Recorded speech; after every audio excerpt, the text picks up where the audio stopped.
जी welcome back नाजरीन। अब break पर जाने से पहले हम पाकिस्तान की बात कर रहे थे, जिस तरीके से जो है ईरान, अमेरिका और इसराइल के इनके मिसाइलों के ताबड़तोड़ जो हमले हो रहे हैं, पाकिस्तान में महंगाई के इसी तरीके से हमले हो रहे हैं। खैर, अब बात करेंगे ईरान, अमेरिका और इसराइल जंग की।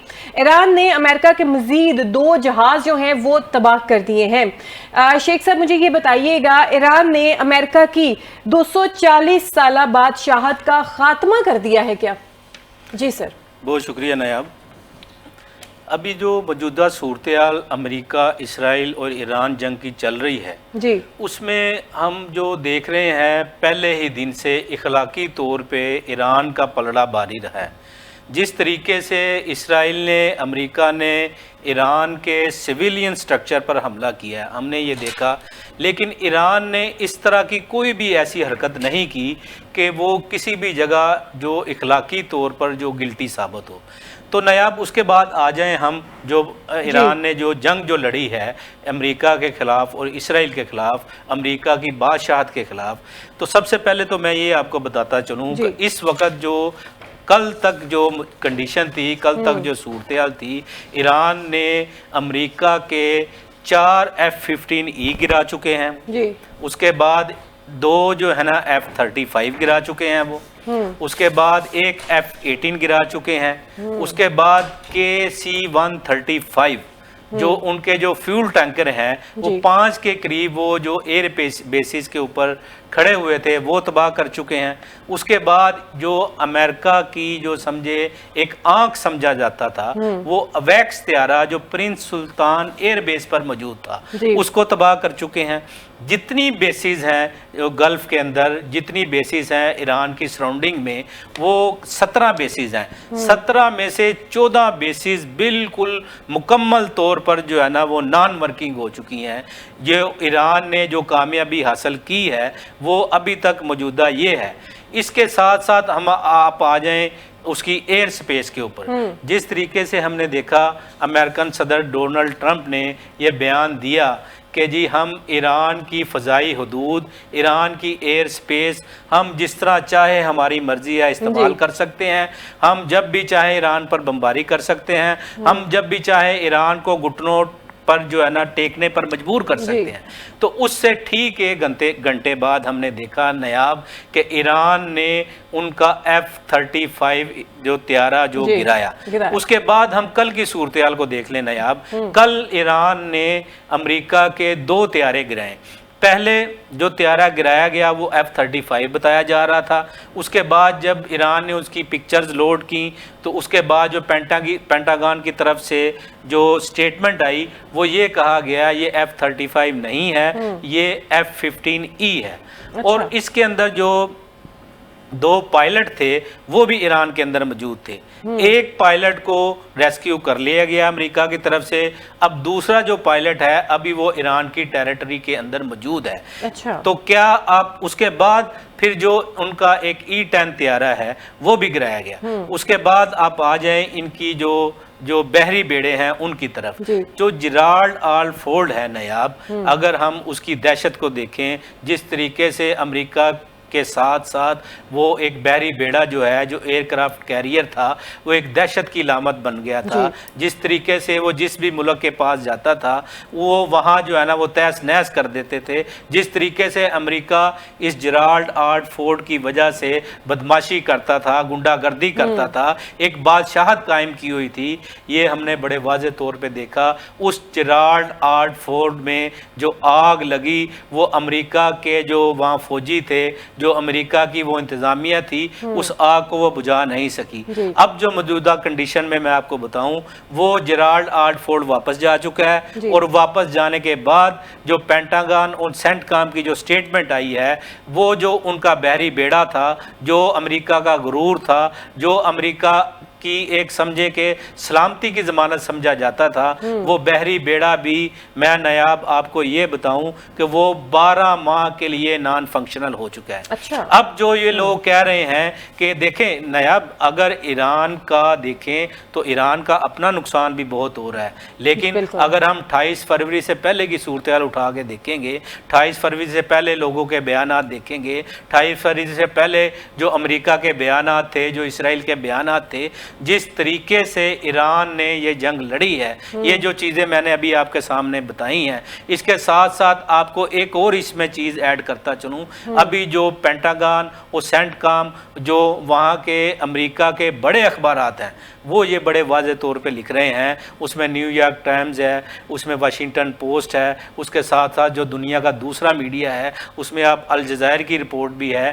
तो हम ये देखते हैं इस वक्त अमेरिका को हथियारों की कमी का मुकम्मल तौर पर जो समझे कि सामना करना पड़ रहा है। अब ये मैं आपको थोड़ा सा उसमें थोड़ी सी आपको और डिटेल बताता चलूँ जिससे ये बात बिल्कुल साबित हो जाएगी कि ईरान जो है ना ये जंग जीत नहीं रहा बल्कि ये जीत चुका है।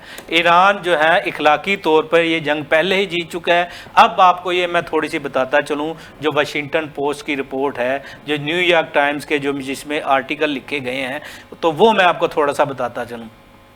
अमेरिका के पास जो अटैक मिसाइल है वो टोमाहॉक मिसाइल है। टोमाहॉक मिसाइल नायाब, इसकी जो प्रोडक्शन जो पर ईयर है वो 150 जो मिसाइल पर ईयर है। अब आप ये देख लें कि पर मंथ ये कितने बना सकते हैं।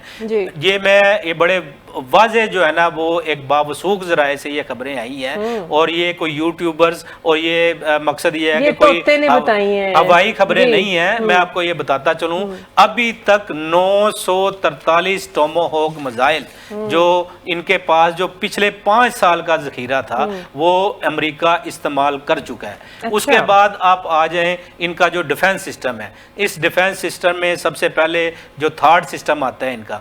अब थर्ड सिस्टम जो इनकी जो पर ईयर जो कैपेसिटी है वो 96 इंटरसेप्टर्स की है।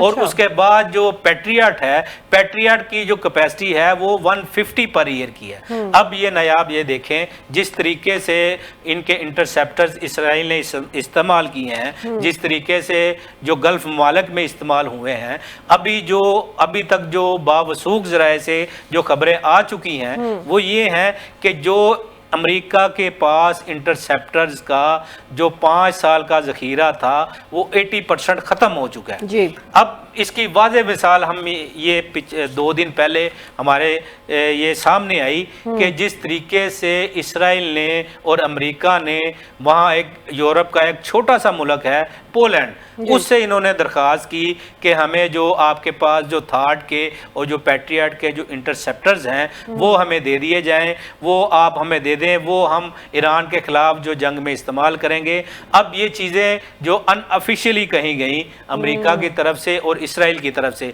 लेकिन पोलैंड के वज़ीर आज़म ने बड़े वाज़े तौर पे आकर ऑफिशियली जो है ना वो डिनाई किया। उन्होंने ये बड़े वाज़े तौर पे कहा हमने इन चीज़ों के पैसे दिए हुए हैं, ये हमने अपनी सलामती के लिए लगाई हुई है, ये हम आपको नहीं दे सकते। और दूसरी बात जो पोलैंड के वज़ीर आज़म ने बड़ी वाज़े तौर पे आके ये कही कि हम आपको असला नहीं दे सकते, हम आपको ऐसा असला नहीं दे सकते जो आप ईरान के खिलाफ इस्तेमाल करेंगे। उसके बाद नायाब हम ये देख रहे हैं जिस तरीके से जो यूरोपीय ममालिक हैं, जो नेटो के ममालिक हैं, जिस तरीके से उन्होंने अमेरिका को जवाब दिया है। अब 2 दिन पहले हमने ये देखा जब वो अमेरिका के जो तैयारे हैं जो अपने जो इटली के जो आइलैंड है, एक सिसिली आइलैंड है और स्पेन के पास जो एक नेवल बेस है, इटली की 2 बेसेस इस्तेमाल करने के लिए और स्पेन की 1 बेस इस्तेमाल करने के लिए अमेरिका ने ऑफिशियली स्पेन से और इटली से ये रिक्वेस्ट की कि हमारे जो जहाज़ उड़ रहे हैं उनको वहाँ जो है ना वो लैंड करने दिया जाए, क्योंकि वहाँ से वो रिफ्यूलिंग करके फिर जो है ना वो इसराइल पर हमला करेंगे।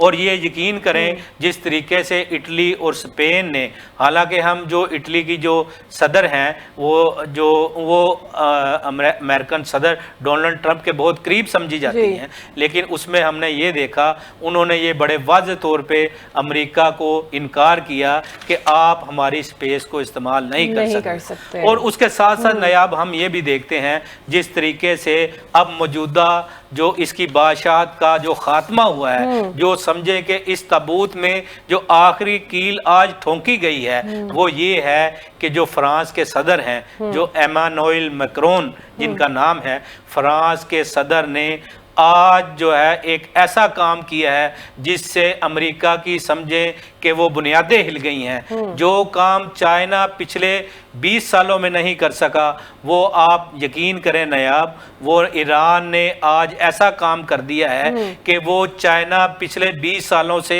वो इस चीज़ का इंतज़ार कर रहा था।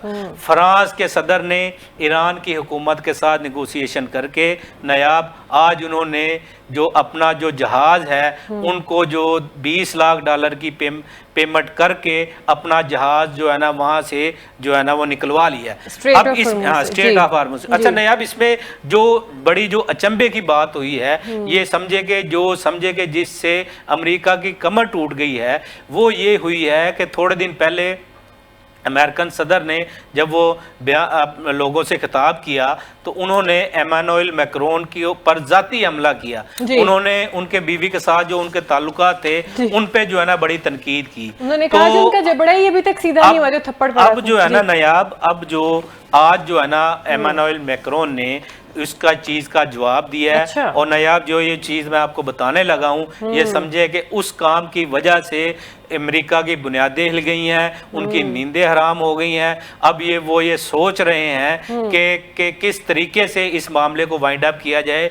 वो फ्रांस ने ये काम किया है कि फ्रांस ने जो उस शिप की जो वहां से उनको निकालने की जो राहदारी दी है, जो टूल टैक्स दिया है, वो उनको पेमेंट युआन में की है। अब ये देखें, ये जो पहला स्टेप है, बारिश का पहला खतरा है, जो अमेरिका के पेट्रो डॉलर का खात्मा जो है वो आज से शुरू हो गया है। ये समझे कि अमेरिका का आज से जो पेट्रो डॉलर का खत्म होना और फ्रांस का वहां से अपना जो बहरी जहाज है वो लेकर जाना और वहां से उनको युआन में पेमेंट करना, ये समझे कि ऐसी चीज है नायाब कि इसने अमेरिका की बुनियादें हिला दी हैं। और उसके बाद अगर हम देखें कि उसके बाद एक और बड़ी डेवलपमेंट आज हमने देखी है, जिस तरीके से पाकिस्तान जो है वो सालसी का किरदार अदा कर रहा था, जिस तरीके से पाकिस्तान जो है वो कोशिशें कर रहा था, जिस तरीके से हमने अपने जो वज़ीर आज़म है शहबाज शरीफ साहब उनको देखा, उसके बाद हमारे जो इसहाक डार साहब हैं उनको हमने देखा जिस तरीके से वो कोशिशें कर रहे थे। उसके साथ साथ जो हमारे फील्ड मार्शल साहब हैं आसम मुनीर साहब, जो हमें नज़र आ रहे थे बड़े वाज़े तौर पे कि ये सालसी का किरदार अदा करना चाह रहे हैं, ये इस जंग को रुकवाना चाह रहे हैं।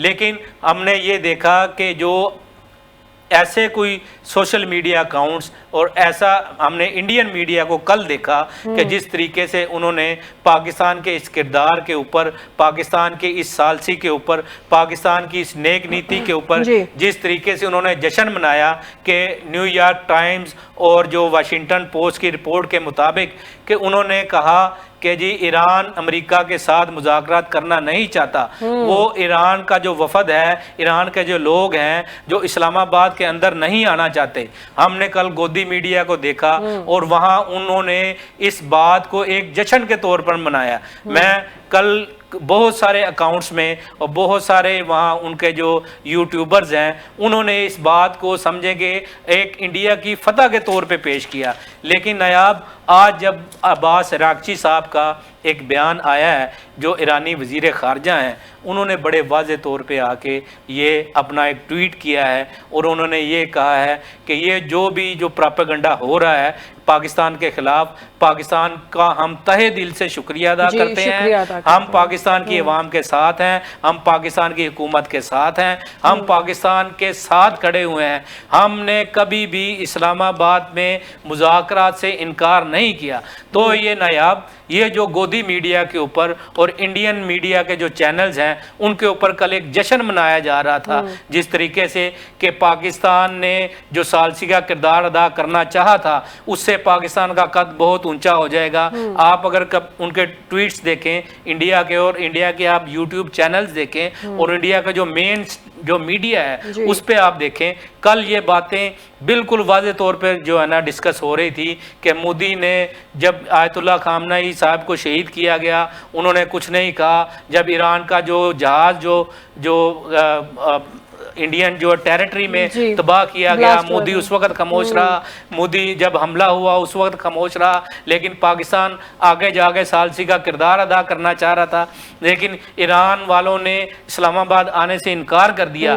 लेकिन ऐसी कोई बात नहीं थी। उन्होंने मैं मेरे भाई पाकिस्तान कहकर की मुखातिब किया हुकूमत को, पाकिस्तान के वजीर आज़म साहब को, इसहाक डार साहब को और जो हैं हमारे फील्ड मार्शल आसम जी। मुनीर साहब, इनको मुबारकबाद पेश करता हूँ जिस तरीके से आज इराक की हुकूमत ने और ईरानी गवर्नमेंट ने, ईरानी वजीर खारजा ने पाकिस्तान का शुक्रिया अदा किया है। इससे पाकिस्तान का कद जो है ना आलमी बरादरी में बहुत बुलंद हो गया। बहुत बुलंद हो गया, बिल्कुल। और सर अब्बास इराकची साहब ने जो हमारे इसहाक डार साहब हैं उनको मेरे भाई कहकर मुखातिब किया और बहुत शुक्रिया अदा किया है।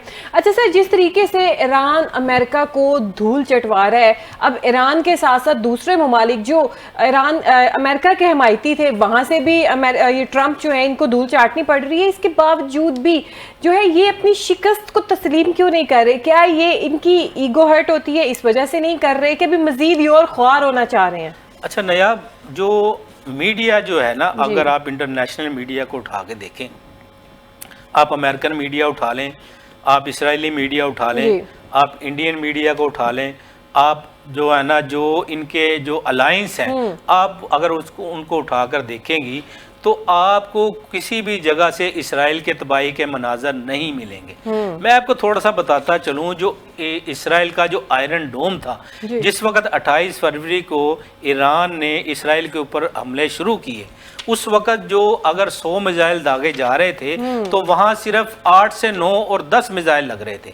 अब जो मौजूदा सूरत हाल है नयाब, कल से जो जिस तरीके से हिजबुल्लाह उनके ऊपर हमले कर रहा है, जिस तरीके से हौसी उनके ऊपर हमले कर रहे हैं, जिस तरीके से ईरान उनके ऊपर तबाही मचा रहा है। अब हमने कल देखा है जिस तरह हाइफा के अंदर तबाही हुई है, उनके जो प्लांट्स हैं, उनका एक केमिकल प्लांट्स तबाह हुआ है। इसके अलावा जो है ना वो जो भी उनके मेन जो स्ट्रक्चर हैं, बड़े बड़े जो बड़ी बड़ी इमारतें हैं, तो उसको हम देख रहे हैं जिस तरीके से हिजबुल्लाह वहाँ तबाही कर रहा है, जिस तरीके से ईरान वहाँ तबाही कर रहा है। अब जो जितने भी जो मिसाइल जाते हैं वहाँ का आयरन डोम तकरीबन बिल्कुल जो है ना वो समझे कि 90% बिल्कुल तबाह हो चुका है। अब हिजबुल्लाह और हौसी इस चीज़ का इंतज़ार कर रहे थे। ये एक समझे कि तीनों की मिलकर एक स्ट्रेटजी थी कि पहले जो है ना वो सस्ते ड्रोन्स के साथ, सस्ते मिसाइलों के साथ ईरान का जो इंटरसेप्टर्स हैं, जो $4 मिलियन का नायाब एक इंटरसेप्टर बनता है, और जो ड्रोन्स जा रहे हैं उसमें कुछ फेक ड्रोन्स भी होते हैं। जो शाहद 136 ड्रोन है वो सिर्फ और सिर्फ जो है ना वो समझें कि 10 लाख या 20 लाख का जो है ना वो ड्रोन बन जाता है। अब $4 मिलियन के जो इंटरसेप्टर को ईरान ने जिस हिकमत अमली के साथ ख़त्म किया है, और जो भी अब जो वहाँ अटैक हो रहे हैं वो अब जो है ना तकरीबन 90% जो है ना वो हिट हो रहे हैं। ईरान की तबाही, ईरान के अंदर अगर एक पुल भी तबाह हो रहा है तो वो उसको जो है ना बड़ा चढ़ाकर जो है ना पेश किया जा रहा है। लेकिन वहाँ जो केमिकल फैक्ट्रीज में आग लग रही है, वहाँ के जो उनका कल की बात मैं आपको बताऊं, जो ईरान की सबसे बड़ी अचीवमेंट थी इस 35-36 दिनों के अंदर, वो ये थी कल ईरान ने मुसाद का हेडक्वार्टर तबाह कर दिया है। अब ये देखें, ये कोई छोटी अचीवमेंट नहीं है, लेकिन आपको ये मीडिया पर ये चीज नजर नहीं आएगी। उसके बाद हम ये देखते हैं जिस तरीके से हिजबुल्लाह जो ईरान इसराइल के ऊपर हमले कर रहा है, इसमें एक छोटी सी मैं आपको ये डेवलपमेंट इसकी बता दूंगा कि हिजबुल्लाह ने अभी तक जो इसराइल के 100 मरकावा टैंक, जो समझें कि इसराइल जिसकी वजह से बहुत इतराता था, 100 मरकावा टैंक एक बहुत अच्छी स्ट्रेटजी के साथ वो तबाह कर चुके हैं। ज़बरदस्त सर। और जिस तरीके से ये जंग लगी हुई है, हम तो यही चाहेंगे कि ये मामलात सेटलमेंट की तरफ चले जाएं, सीज फायर हो जाएं, क्योंकि अब ये ईरान, अमेरिका, इसराइल ही सफ़र नहीं कर रहे, इसमें दूसरे ममालिक जो हैं वो भी सफ़र कर रहे हैं। हमारा मुल्क पाकिस्तान भी सफ़र कर रहा है, और हमारा मुल्क जो है, हमारी आबादी जो है वो ऑलरेडी गुर्बत में पिस रही है। जो गरीब है बेचारा 2 वक्त की रोटी के लिए मजबूर है, मुफलिस है, तो उनके लिए जो है मुश्किलात और ज़्यादा बढ़ जाएंगी। नाज़रीन, अभी तक के लिए इतना ही, हमें दीजिए इजाज़त। अल्लाह हाफ़िज़।